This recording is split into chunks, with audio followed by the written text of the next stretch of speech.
주의 손 닿는 이곳에 답답한 마음들이네. 발걸음이 멈춰지는 순간마다 주의 말씀 비추시네. 주의 마음 닿는 이곳에 우리 가진 것들일 때 많은 것 없다 해도 마음 가득 소망 주시네.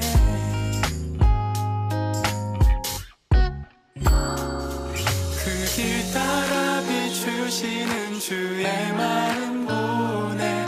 소망 따라 비추시는 그 사랑을 보내. 우리가 바라온 언덕 넘어 새 노래로 인도하시네. 걸음 따라 비추시는 주의 마음 보내. 눈물 따라 비추시는 그 사랑을 보내. 우리가 바라온 언덕 넘어 새 노래로 인도하시네.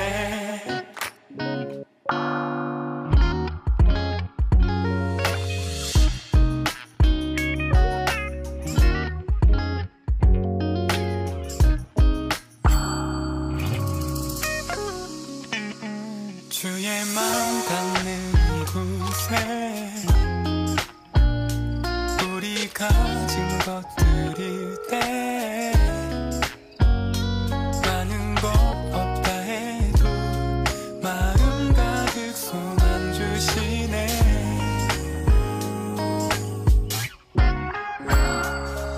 그 길 따라 비추시는 주의 마음 보내.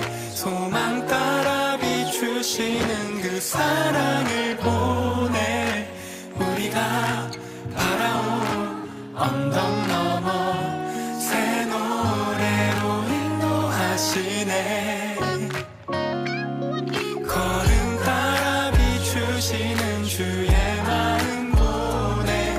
눈물 따라 비추시는 그 사랑을 보내.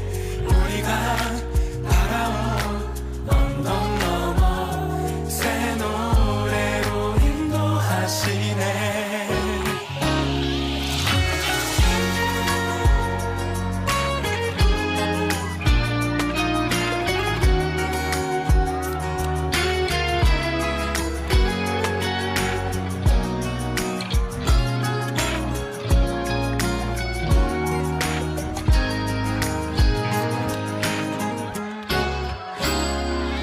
그 길 따라 비추시는 주의 마음 보내.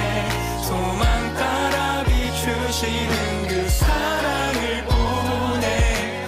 우리가 바라온 언덕 넘어 새 노래로 인도하시네. 걸음 따라 비추시는 주의 마음 보내. 눈물 따라 비추시는 그 사랑을 보내. 우리가 바라온 언덕 넘어 새 노래로 인도하시네.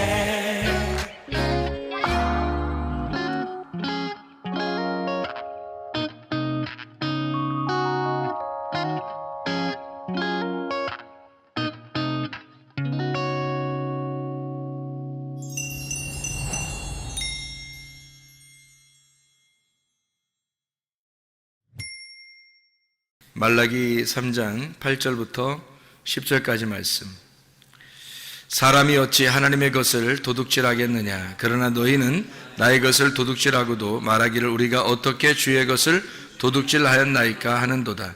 이는 곧 11조와 봉헌물이라. 너희 곧 온 나라가 나의 것을 도둑질하였으므로 너희가 저주를 받았느니라. 만군의 여호와가 이르노라 너희의 온전한 11조를 창구에 들여 나의 집에 양식 있게 하고 그것으로 나를 시험하여 내가 하늘 문을 열고 너희에게 복을 쌓을 곳이 없도록 붙지 아니하나 보라. 아멘. 오늘 말라기 3장 8절부터 10절까지 말씀을 같이 읽었습니다. 이 말씀은 이제 무엇이냐?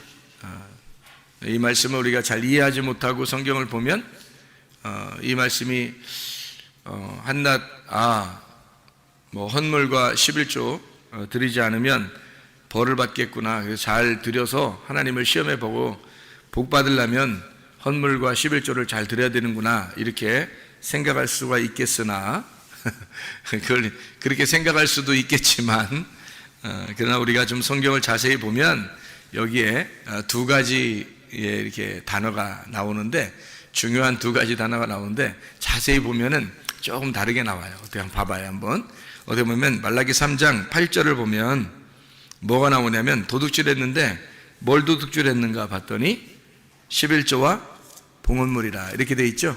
11조와 봉헌물을 도둑질했다 그렇게 돼 있어요. 그죠? 그래 놓고서 10절에 보니까 뭐라고 돼 있어요? 만군의 여호와가 이르노라 너희의 온전한 뭐를 11조를 창구에 들여서 여기엔 봉헌물이 없네요. 그죠? 봉헌물이 없어요. 11조만 잘 들여서 그래서 양식이 있게 하고 하늘 문을 열어서 복을 쌓을 곳이 없도록 붙지 아니하나 보라 이렇게 돼 있어요. 그러니까 여기에서 중요한 단어는 사실은 봉헌물과 11조라고 하는 두 개를 가지고 뭐를 갖다 쌓아놓으라는 거예요? 11조를 쌓아놓으라는 거예요. 그러니까 봉헌물이 있고 11조가 있는데 그 중에서 11조를 쌓아놓으라 그렇게 얘기한 거죠. 그죠? 두 개를 도둑질했는데 너희가 두 개를 다 도둑질했는데 하나를 쌓아놓으라는 거예요. 뭘 쌓아놓으라면 11조를 쌓아놓으라 이런 의미인데 여러분 이제 이거를 자세히 성경을 알고서 봐야지 성경을 알지 못하고 그냥 보면은 이게 뭐야 무슨 말이야 뭐 이렇게 생각할 수 있단 말이에요. 봉헌물은 뭐고 뭐 11조는 뭐야? 쉽게 얘기해서 봉헌물하고 11조를 비교해 줄게요. 어떤 거냐면 이게 레위기 2장 13절에 보면 너희 소제물을 드릴 때 뭐를 빼지 마라? 소금을 빼지 마라 그랬죠? 소금을 꼭 같이 드려라 그렇게 말했잖아요. 소금을 드려야지만이 이 소제물을 받겠다 그런 얘기잖아요. 그죠? 그러니까 소제물하고 소금하고 같이 나와야 되잖아요. 근데 중요한 건 뭐예요? 핵심은 소금이 핵심이라는 거죠. 그러니까 봉헌물과 11조가 있어요. 그 둘 중에서 핵심은 뭐라는 거예요? 11조라는 거예요.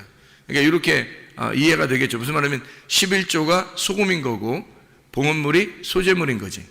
그러니까 소제물에 소금을 같이 넣어서 하나님 앞에 드려야 된다. 여기에 말하는 봉헌물에 11조라고 하는 것을 꼭 드려야 된다. 이렇게 얘기하는 거예요. 그래서 11조를 꼭 드려라 이런 얘기거든요.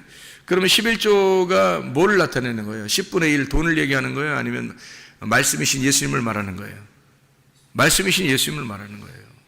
말씀이신 예수님을 빼지 말라는 거예요. 그러면 봉헌물하고 11조를 갖다가 쉽게 얘기해서 이제 우리가 누구라고 이제 한번 이 11조가 예수님이라고 그랬으니까 11조 예수님이니까 봉헌물은 누구예요?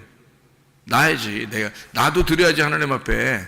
나도 드려야 되는데 내 속에 뭐가 빠지면 드리는 게 의미가 없죠. 뭐가 빠지면 예수님이 빠지면. 그래서 11조라고 하는 걸 봉헌물에 11조라고 하는 것이 꼭 창구에 들어와야 된다는 거예요. 그러면 이제 복이 내려온다는 거예요. 그러니까 이게 그 11조라고 하는 거를 뭐라고 얘기한 거냐면 예수님을 얘기한 거예요. 예수님. 봉헌물을 나라는 것을 얘기한 거죠. 그러니까 너도 빠지고 예수님도 빠졌다는 거야. 그런데 너가 중요한 게 아니라 이 중에서는 11조가 굉장히 중요하다는 거예요. 11조가 없으면 봉헌물이 아닌 거지. 11조가 없으면 봉헌물 자체가 안 되는 거예요. 성립이 안 되는 거예요. 그래서 11조를 얘기한 거지. 그게 이제 뭐라는 얘기하면 나라는 것을 하나님 앞에 드려야 되는데 내 속에 그리스도가 있어야 하나님이 받으신다 그 말이에요. 그러면 결국에는 이제 나도 중요하고 속에 있는 예수님도 중요한 거죠. 그죠? 봉헌물도 중요하고 11조도 중요한 거지. 그 중에 핵심은 11조라는 거죠. 소제물도 드려야 하고 그 속에 소금도 들어가야 되니까 소제물에 소금이 들어가야 되니까 소금이 더 핵심인 거죠. 그러니까 소금이 핵심인데 소금 없이는 이 소제물은 드려봐야 의미 없다는 거예요. 가인이 소금 없이 소제물을 드렸죠, 하나님 앞에. 그때 하나님 안 받잖아요, 가인 거를. 이제 소금이 안 들어갔으니까 안 받는. 제사를 아무리 열심히 드려도 안 된단 말이에요. 성경을 영적으로 이렇게 보고 말씀을 이렇게 좀 깨닫고서 이렇게 보잖아요. 그러면 창세기부터 요한계시록까지 엉뚱한 얘기하는 거 아니에요. 사람들 11조 안 내면 저주를 받는다, 무슨 헌금을 이렇게 해야 된다, 저렇게 해야 된다, 요즘은 드리라, 드리지 마라, 별 얘기를 다 하는 거예요. 근데 그런 얘기가 아니죠, 사실은. 여기에 있는 것은 네 안에 그리스도를 드려야 된다, 그런 얘기예요. 봉헌물에 11조가 꼭 필요한 거다. 하나님 앞에 그거 가져와라, 그거예요. 아니, 예수님이 있는 사람이 그냥 그냥 하나님 앞에 그냥 교회는 맘대로 그냥 자기 맘대로 다니고 이러겠어요? 생각해 보세요. 그리스도가 속에 있는 사람은 교회가 자기예요. 그리스도가 교회라고. 그리스도가 교회고 교회가 그리스도예요, 그 사람은. 그러니까 자기의 삶이 오직 그리스도 중심으로 사는 거죠. 그러니까 자기 삶이 전체가 이렇게 있다면, 봉헌물이라면, 삶으로 하나님 앞에 예배를 드린다면 그 중에 교회가 11조인 거죠. 그러니까 교회가 굉장히 중심인 거예요. 자기의 삶이 언제나 생각이 다 교회로 집중되는 거죠. 왜냐하면 자기의 삶이 전체가 봉헌물이니까. 그렇죠? 자기의 삶이 다 봉헌물인데 그 안에 교회라고 하는 것이 핵심이다. 그렇게 되는 거죠. 이것이 이제 그 창세기 2장 7절에 보면 뭐예요? 흙에다가 뭐가 들어왔어? 생기가 들어왔어요. 그러니까 흙이 중요해, 생기가 중요해? 둘 다 중요해요. 둘 다 중요한데 어떤 게 더 핵심이에요? 생기가 더 핵심이죠. 그게 생명인 거예요. 그러니까 흙도 중요한 거예요. 왜? 생기 혼자 떠돌아다니면 그냥 영이 혼자 떠돌아다니는 거지 그건 사람이 아니잖아요. 그냥 영이지. 영이 혼자 돌아다니는 거잖아. 그러니까 흙이 반드시 필요해요. 흙이 필요한데 흙은 근데 생명이 없잖아. 그죠? 생기가 생명이 있단 말이야. 그래서 생기가 없는 흙은 의미가 없는 거지. 그러니까 흙이 나고 속에 생기가 말씀이신 예수님이죠. 나는 사실 살아있는 게 아니죠. 생기라는 말씀이신 예수님이 내 안에 들어올 때 내 몸이 오히려 살아난 거죠. 살아있는 거지. 그러니까 나 자신이 하나님 앞엔 봉헌물이에요. 그런데 나라는 봉헌물이 예수 그리스도라는 11조가 내 속에 없으면 나라는 봉헌물을 하나님 안 받는 거죠. 생명이 없으니까 나라는 흙덩어리를 뭐하러 받아요? 살아있어야 받는 거지.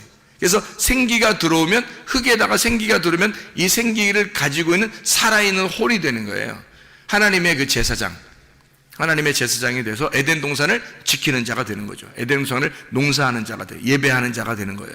그게 창세기 2장 7절에 말하는, 창세기 2장 5절에 농사할 자를 만들어 아바드 한다 그랬죠. 2장 7절에 흙에 생기를 불어넣어서 만들고 그 다음에 생기가 들어간 다음에 에덴 동산이 만들어지잖아요. 에덴 동산이라는 건 그 이후에 만들어지는 거예요. 그래서 거기에 예배를 드리는 장소, 이게 성전이에요. 에덴 동산이 성전이라고. 거기에 예배를 드리는 사람을 만들었어요. 뭐가? 11조가 들어온 봉헌물을 통해서. 그래야 하나님 받으시는 거지. 그죠? 나라는 흙덩어리에다가 생기가 들어온 거죠. 소제물에 소금이 들어온 거고 어린 양의 피가 있는 거죠. 그게 생기예요. 그거가 있어야 살아있는 혼이고 그게 예배를 드리는 자란 말이죠. 그게 제사장이라는 거예요. 그러니까 성경이라는 건 전체적으로 이렇게 파악되지 않으면 성경을 보기가 힘든 거예요. 그러니까 거기 단어가 이렇게 나오면 그 단어만에 막 집중한단 말이에요, 사람들이. 그러니까 단어에 집중하지 말라는 뜻이 아니에요. 그 의미를 알아야죠. 근데 단어에 집중하다 보니까 다른 걸 놓치는 거예요. 다른 걸 놓치니까 앞에서는 이렇게 얘기했는데 뒤에서는 따르게 얘기하고, 앞에서는 따르게 얘기했는데 뒤에서는 이렇게 얘기하고, 이렇게 된단 말이에요. 그러면 성경이 틀려지죠. 자기가 생각대로, 임의대로, 생각한 대로 성경을 얘기하는 거예요. 그러면 안 되는 거죠. 성경이 다 일치가 되는 거죠. 성경이 일치가 되니까 창세기부터 요한계시록까지 사실은 하나를 설명하려고 하는 거예요. 누구를? 예수를 설명하고 싶어서 이걸 성경을 갖다가 써놓은 거니까 그 예수를 갖다가 잘 우리가 발견해내는 것은 밭의 보화를 발견해내는 거고, 그 보화를 발견해냈을 때 내 모든 것을 잃어버리고 그 보화를, 이 밭을 사는 것은 당연한 거라는 거죠. 그러니까 나의 십자가를 지고 주를 따라가는 것은 당연한 거다. 주님을 발견했을 때는. 근데 주님 발견하지 못하면 주님을 따라간다는 것은 뭐 힘든 일이죠. 억지로 해야 되죠. 왜냐하면 자기가 보아도 발견하지 않았는데 그 밭을 살라고 해봐요. 자기 모든 걸 팔아서 밭을 살라고 생각해봐. 보아도 없는데. 그러면은 이제 어려운 거예요. 근데 보아를 발견하면은 자기 재산을 다 팔아서 밭을 사는데 행복한 거야. 기쁜 거예요. 왜냐면 보아를 발견했으니까. 그러니까 그렇게 살아도 행복한 거죠. 기쁜 거지. 자기 자신의 삶이 예배가 되는 거예요. 자기 자신의 삶이 하나님과의 동행이고 교통이 되는 거예요. 그 자체가 기도고 예배가 되는 거라는 거죠. 그럼 이제 살만 나는 거예요. 마치 소금이 곁들여 있는 맛이 나는, 빛이 와가지고 밝게 빛나는 그런 삶을 살게 되는 거죠. 어둠의 삶이 아니라 빛의 삶을, 맛이 없는 삶이 아니라 소금의 삶을 살게 되는 거예요. 그래서 빛과 소금이라 그렇게 말한 거고, 소금과 빛으로 우리에게 설명해 주고 있는 말씀들입니다. 이것이 이제 선악나무하고 생명나무하고 한번 비교해 볼까요? 그럼 선악나무하고 생명나무하고 같이 동시에 같이 있어요? 아니면 이게 떨어져 있어요? 동시에 같이 있죠. 창세기 2장 9절에 보면 선악나무하고 생명나무 같이 나온단 말이에요. 그럼 창세기 2장 9절에, 창세기 2장 7절에 생기가 들어간 다음에 바로 에덴 동산이 있고, 에덴 동산에는 선악과 나무와 생명나무가 있다고 창세기 2장 9절에 말씀하고 있거든요. 그러면 생각을 해보세요. 이게 선악나무, 생명나무가 같이 있다면 생각을 해봐요. 이게 둘 다 하나는 나쁜 거라면 이게 같이 있겠어요? 이상하잖아. 하나가 나쁜 거라면 이게 같이 있겠냐고. 여기서 동시에. 그게 아니니까 같이 있는 거잖아요. 선악나무는 그러니까 이렇게 되는 거죠. 자, 지금 금방 내가 얘기할 때 흙에다가 생기가 들어오니까, 그러니까 이 흙이 살아났다 그랬죠. 그죠? 예. 그러면 선악나무하고 생명나무하고 둘이 나누어서 이렇게 볼 때는 선악나무는 죽이는 거고 생명나무는 살리는 거란 말이에요. 그러면 선악나무를 먹고 난 다음에 없고, 생명나무가 이제 있게 되면, 선악나무를 먹어서 없고 생명나무가 있게 되면 어떻게 돼요? 선악나무가 생명나무였으면 이렇게 되면, 그러니까 흙덩어리에 생기가 들어와서 하나가 됐어요. 선악나무에 생명나무가 들어와서 하나가 됐단 말이야. 그러면 이게 나쁜 거예요? 좋은 거예요? 살아있는 거예요. 그러니까 선악나무도 필요한 거였고 생명나무도 필요한 거였어요. 생명이라는 게 근본적으로 왜 필요한 거예요? 생명이라는 게 생명의 반대말이 있으니까 생명이 있는 거예요. 부활이라는 것도 아시죠? 부활이라는 것도 부활이 왜 있는 거예요? 죽은 게 있으니까 부활한 게 있는 거예요. 생명이 있다는 것은 사망이 있기 때문에 생명이 있다는 거예요. 사망이라는 단어가 있기 때문에 생명이 있는 거지. 죽음이라는 게 있기 때문에 부활이라는 게 있는 것처럼 같은 거거든요. 그러면 성경에서는 죽음을 나쁘다고 여겨요? 아니면 죽음이라는 것을 부활이라고 여겨요? 죽음을 부활이라고 여겨요. 죽음을 안식이라고 여긴다고. 그러니까 그 예수님이 십자 못 박혀 돌아가실 때 나는 안식한다 그러잖아요. 나는 다 이루었다, 다 완성했다, 나 이제 안식으로 들어간다, 뭐 이러잖아요. 그게 죽음이라는 말이에요. 그러니까 죽음이라는 게, 성경에서는 죽음이 곧 안식이에요. 그러니까 왜 그렇게 말해요? 우리가 세상에서 말하는 건 죽음은 나쁜 거고, 그리고 부활은 좋은 거고 이렇게 하는데, 성경에서는 그렇게 다루지 않는다고. 그러니까 선악과 나무도 나쁜 거, 생명나무 좋은 거 이렇게 구분하지 않는다는 거죠, 사실은. 그죠? 그러니까 이렇게 보면 딱 맞아요. 이렇게 우리가 팔이 두 개잖아. 그죠? 어느 팔 있어요. 왼팔, 오른팔 있죠. 그러니까 왼팔은 좀 부정한 거니까 좀 우리가 그냥 왼팔은 다 묶어놓고 살을까? 이렇게 뒤로? 이렇게? 오른팔만 가지고 살을까? 이렇게? 지금은 뭐 왼손으로도 밥 먹고 이런 사람들 많대. 그럼 어떻게? 왼손 부정한데? 성경에는 오른손이 좋은 거기 때문에 하늘나라에도 예수님께서 하나님 우편에 앉아 계시다 그렇게 말하고, 이렇게 그런 얘기 하죠. 그죠? 또 우편 강도 뭐 이렇게 하고, 또 배, 예수님이 꼭 고기 잡을 때는 어떻게 배 오른편에다가 이렇게 던지라고 그래서 고기를 잡고 그러잖아요. 그럼 왼편은 나쁜 거니까 그런 거예요. 그런 팔을 이렇게 생각하면 딱 맞아요. 사람이 팔을 이렇게 하면 왼쪽 팔도 있고 오른쪽 팔도 있는데, 그걸 갖다가 왼쪽 팔을 여러분 부정하다고 하겠냐 이거죠. 나쁜 놈이다. 이거 왼쪽 팔은 나쁜 놈이니까 우리 쓰지도 말자. 이렇게 묶어놓고 살 수 있겠냐 이거예요. 아니죠. 그런 게 아니에요. 왼쪽 팔은 오른쪽 팔의 반대쪽에 있다는 것을 설명하려고 하는 거예요. 그러니까 오른쪽 팔의 반대쪽이 왼쪽 팔에 있는 거고 왼쪽 팔의 반대쪽이 오른쪽 팔에 있다는 것을 설명하려고 왼쪽 팔, 오른쪽 팔 두 개가 다 필요한 거예요. 이렇게 두 팔이 필요한 거야. 팔을 왜 두 팔 벌려 이렇게 쌍수를 들어 환영하고 왜 두 팔을 벌려 이렇게 환영하고 그래요? 이 두 팔이 있어야 된다는 거지. 이게 선악나무 생명나무예요. 하나를 없애버릴 수가 없는 거라고. 같이 연결되어 있는 거예요. 이게 선악과 나무와 생명나무는 두 나무가 하나로 연결되어 있는 거예요. 이게 하나는 나쁜 거 하나는 좋은 거 이렇게 말하는 게 아니고 왼쪽과 오른쪽을 설명하려고 했던 거라는 거죠. 그러니까 한마디로 말하면 선악과 나무를 먹었는데 우리가 선악과 나무 속에 누가 있어야 되는 거냐면 생명나무가 있어야 되는 거죠. 그래서 선악과 나무를 통과해서 들어가서 생명나무를 따먹어야 되는 거예요. 그러면 이제 영생하는 거라는 말이죠. 그러니까 이걸 어떻게 아는 거예요? 그럼 이게 어떻게 아는 거예요? 예. 지금 금방 우리가 성경 읽은 것처럼 봉헌물에다가 뭐를 만났어요? 11조를 만난 거죠. 봉헌물이 11조를 만난 거야. 자, 나라는 흙이 속에 뭘 만났어? 생기를 만난 거죠. 이해가 되겠죠? 소재물에 소금을 만난 거야. 자, 선악과 나무가 생명나무를 만난 거예요. 그렇죠? 그러니까 선악나무를 우리는 이제 무조건 나쁘다고 일단 봐, 사람들이. 그렇게 본다고 하는 건 왜 이제 그렇게 보는 걸 좀 조심해야 되냐면, 그렇게 선악나무를 무조건 나쁘게만 보잖아요, 여러분. 그러면요, 여러분이 벌써 선악과 나무가 된 거예요. 아니, 선악나무를 무조건 나쁘게 보면 어떻게 선악으로 본 거죠. 선악과 무조건 나쁘다 했으니까 좋은 게 어디 있다는 거지, 생명나무가, 그죠? 좋은 게 어디 있다는 거야. 그러니까 선악은 나쁘다 그랬으니까 여러분은 뭘로 본 거냐면 선악으로 책을 본 거란 말이에요. 성경책을 선악으로 본 거란 말이죠. 이 세상은 다 선악으로 보게 돼 있어요.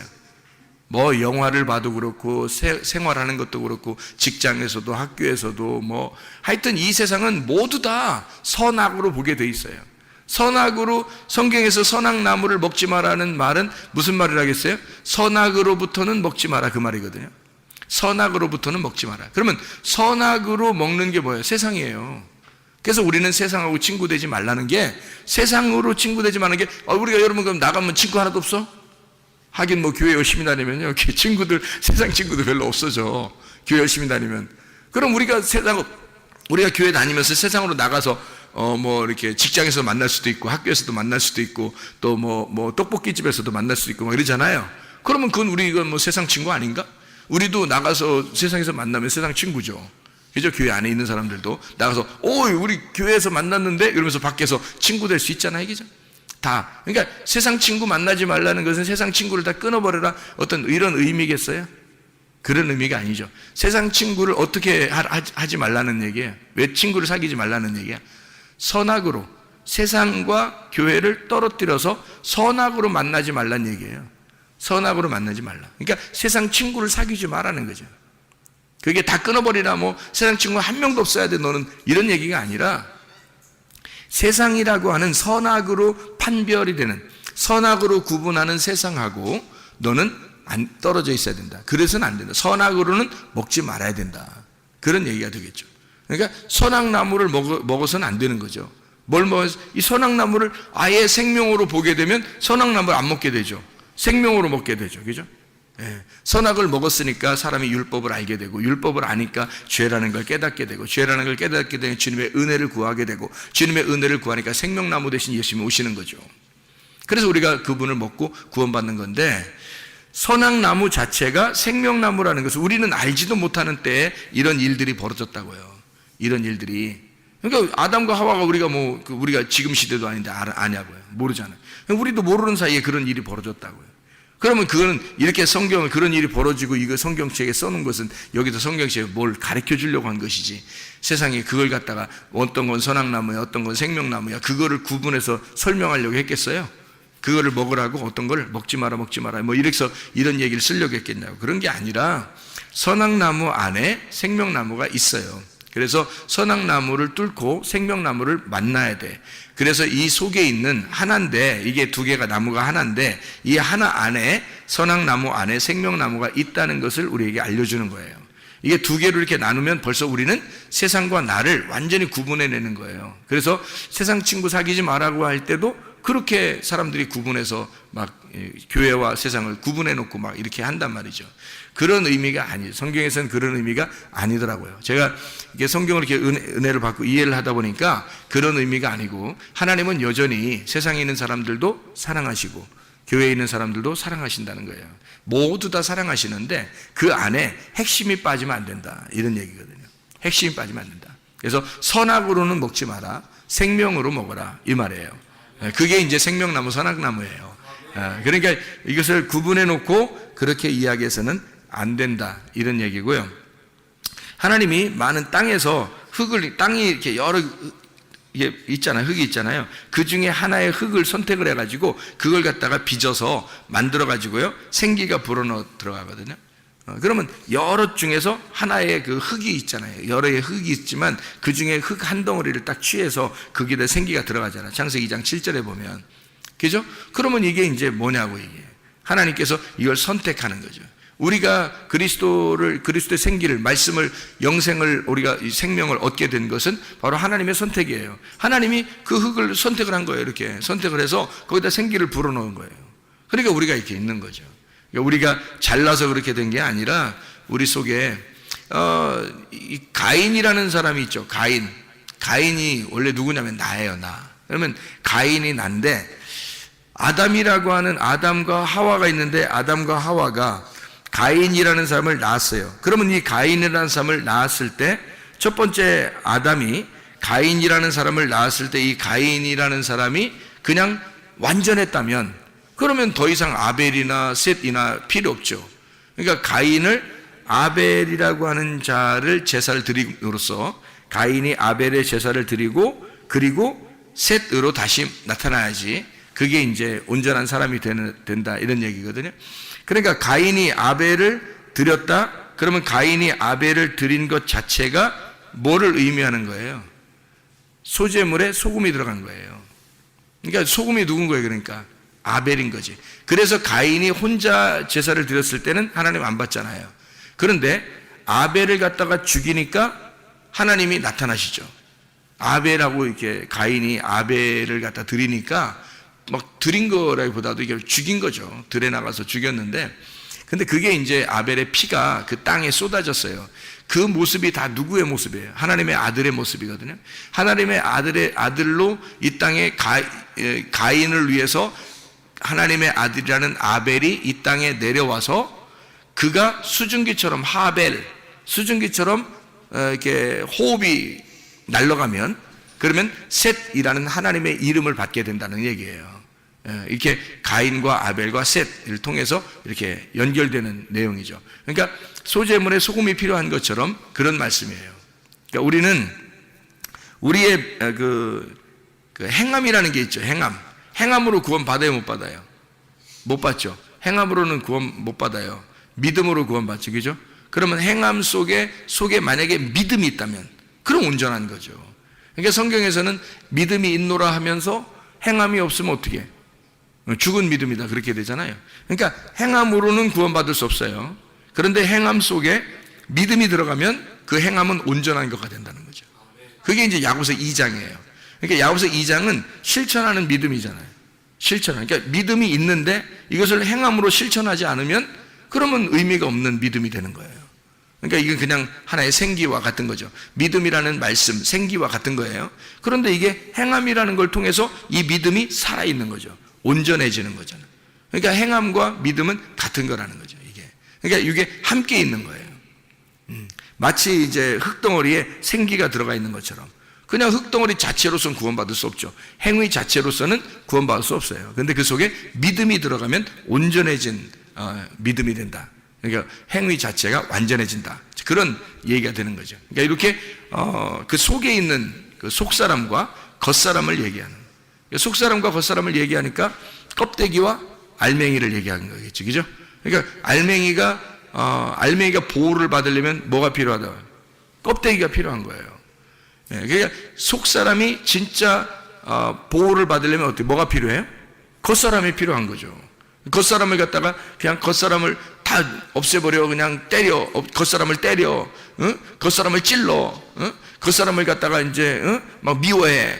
속사람만 좋아해. 뭐 이렇게 그런다면 참 이상하죠, 그죠?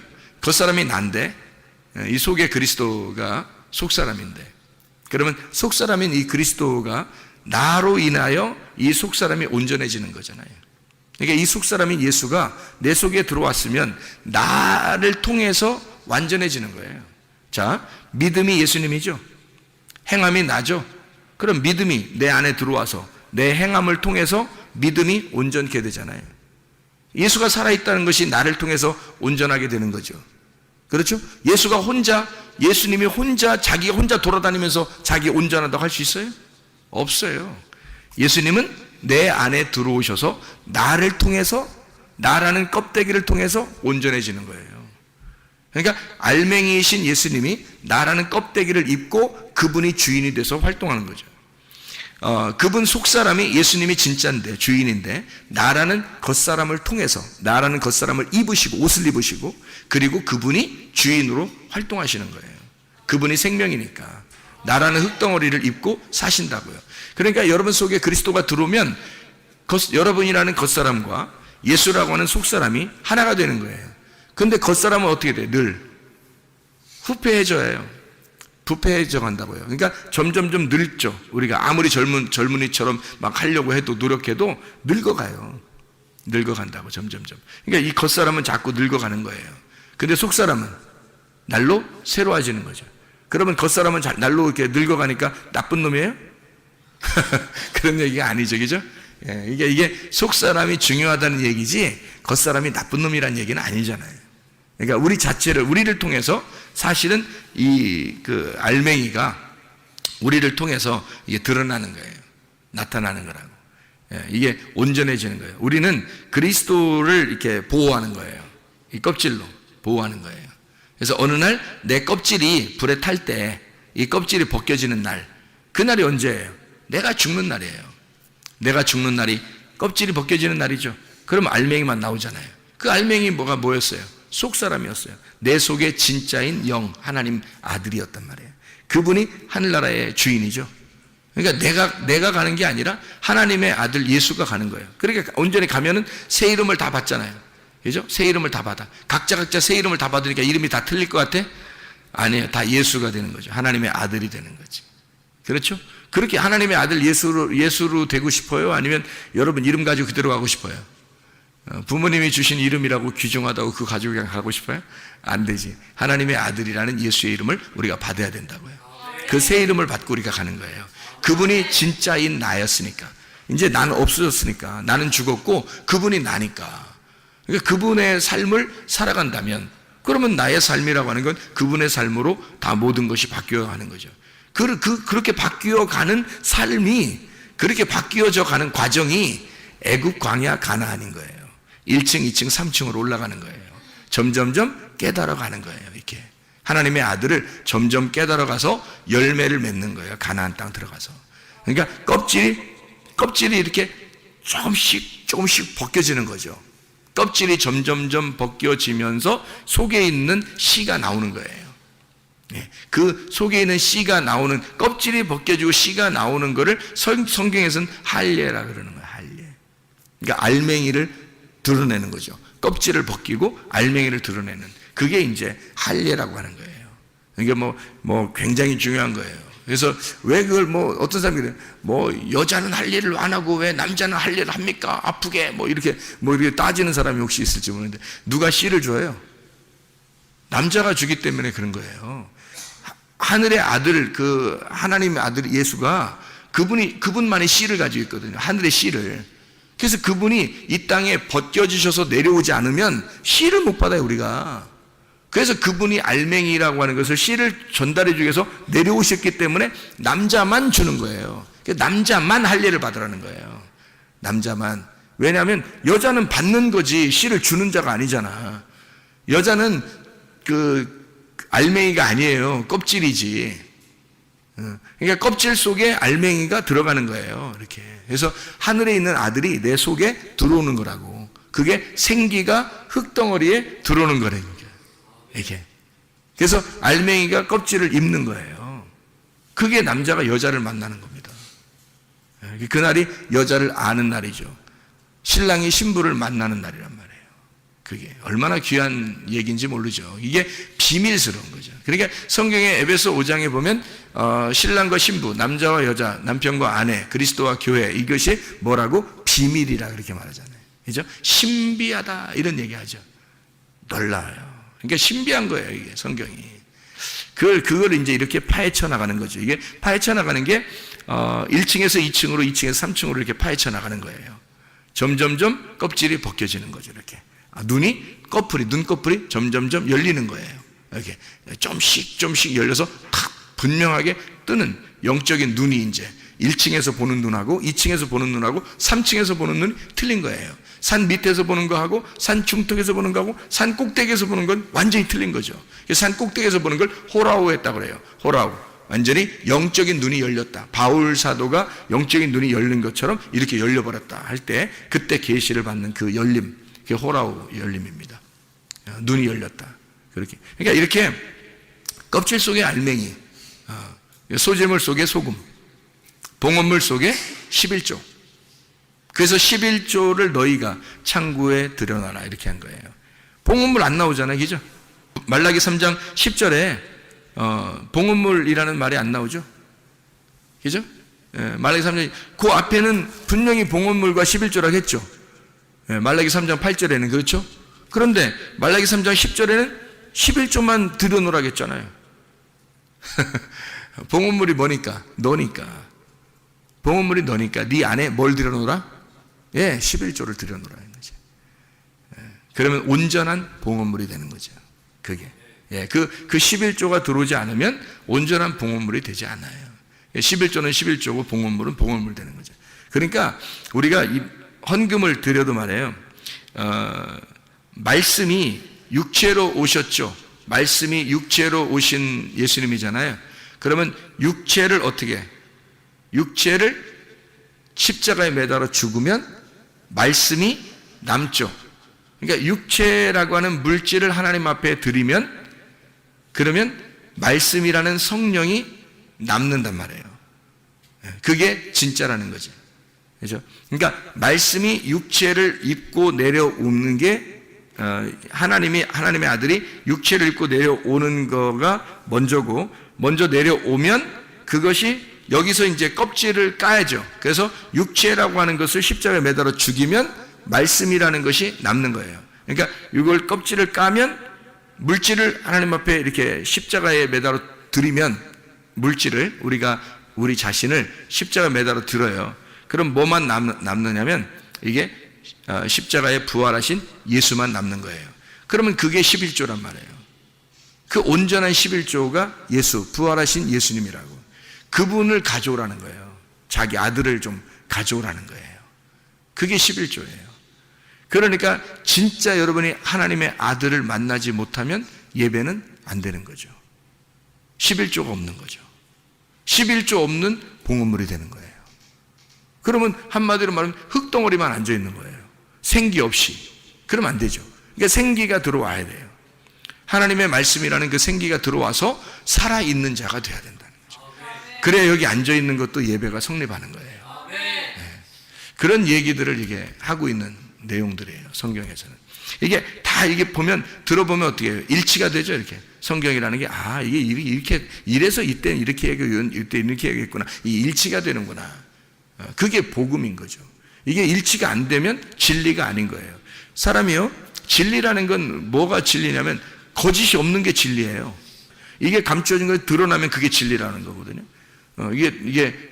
알레테이아라는 게 란다노, 아하고 란다노예요. 란다노가 감춰진 거고 아가 부정이 감춰지지 않았다는 얘기거든요. 감춰진 것이 벗어졌다는 얘기야. 그러니까 사람이 외식적이고 이게 다른 말하고 이러잖아요. 그게 거짓말이란 말이에요. 그러니까 이게 벗겨지지 않고 껍질이 이렇게 딱 있으면요. 이게 진리가 아닌 거예요. 거짓인 거예요. 그래서 여기서 껍질을 벗겨내면 진리가 되는 거거든요. 그 진리는 항상 변함이 없어요. 항상 변함이 없다고. 그래서 진리는 언제나 옛날이나 지금이나 앞으로나 계속 진리 똑같아요. 그래야 진리인 거지. 그래서 성경의 진리라고 하는 것은 뭘 진리라고 하는 거면, 그러면 야, 너 진실하게 얘기해봐. 물론 그것도 진리죠. 야, 너 거짓말 하지 마. 너 진실하게 얘기해봐. 그것도 진리겠지만 성경에서 말하는 진리는 옛날 창조 때나 예수님 시대 때나 지금의 시대나 앞으로 이제 주님 재림하실 때까지도 모든 여기에 있는 말씀이 일치가 된다는 거죠. 그걸 진리라고 하는 거예요. 예수 그리스도가 오셔서 이 말씀을 벗겨낸, 껍질을 벗겨서 뚜껑을 열어놔, 이 계시로 이것이 이제 열렸단 말이에요. 비밀이 사라졌단 말이에요. 감추어진 것이 없어진 거예요. 그것이 그때나 지금이나 똑같은 말씀이 돼야 된다는 거죠. 이게 같은 말씀이 돼야 된다는 거예요. 그거를 진리라고 그래요. 자, 우리가 이것을 여기 있는 걸 컵이라고 그러잖아요. 여기 지금 컵 있잖아요. 컵이 있는데 컵을 갖다가 이게 100년 후에도 컵이라고 해야 되고 10년 후에도 컵이라고 해야, 1000년 후에도 컵이라고 해야 되겠죠. 그죠? 그래야 진리인 거지. 이걸 갖다가 뭐 지금은 컵이라고 했는데 100년 후에는 뭐 책상이라고 그러고 뭐 1000년 후에는 무슨 뭐 의자라고 그러고 뭐 이러면 안 되잖아요. 그럼 진리가 아닌 거죠. 무슨 말인지 알겠죠? 성경이라고 하는 게 창세기부터 요한계시록까지 이게 일치가 돼야 된다는 거죠. 그거를 이제 깨달게 되면 아하, 이 열린 거구나 이렇게 되는 거죠. 그게 이제 깨달으면 그게 열리면 그 눈이 열리면 이제 이게 보이는 거예요. 보이기 시작하는 거예요. 이 성경이 감추어진 것이 여는 거죠. 아, 말씀이 이렇게 되었구나. 그렇게 알게 됩니다. 그러니까 진리를 얘기하면은 그 진리는 항상 진짜기 때문에요. 이것은 하나님이 보호합니다. 하나님이 그거를 지켜야 해요. 보호하시고 지켜낸단 말이에요. 왜냐하면 그것마저도 하나님의 보호를 받지 못하고 음부의 권세가 이겨버리면요, 이 진리가 파괴되면 이 땅에서는 희망이 없어요. 하나님의 빛이 파괴가 될 수 있나요? 하나님의 교회가 파괴될 수 있나요? 하나님의 진리가 파괴될 수 있나요? 그럴 수 없습니다. 하나님은 그 진리를 지키는 거예요. 그 빛을 지키는 거라고 하나님이에요. 그래서 우리에게 복음을 먼저 주시고 그 복음 준 그 사람을 하나님이 보호하신단 말이에요. 그게. 그러니까 여러분 속에도 여러분이 그냥 하나님 나 뭐 동행해 주세요 뭐 그렇게 안 해도 돼요. 진리의 말씀이 여러분 속에 들어오면, 그 복음이, 그리스도의 복음이 여러분 속에 들어오면 하나님은 여러분과 동행하십니다. 반드시. 그러니까 주님과 동행하다가 주님 만나시기를 바랍니다. 하나님 아버지 사랑과 은혜를 감사합니다. 아버지 하나님, 우리의 속에 11조 되신 예수 그리스도를 간직하고 그 예수 그리스도의 그 비밀이 우리 속에서 드러나 하나님 주님과 동행하다가 주님 만나게 도와 주시옵소서. 예수 그리스도 존귀하신 이름 받들어 기도 올리옵나이다. 아멘.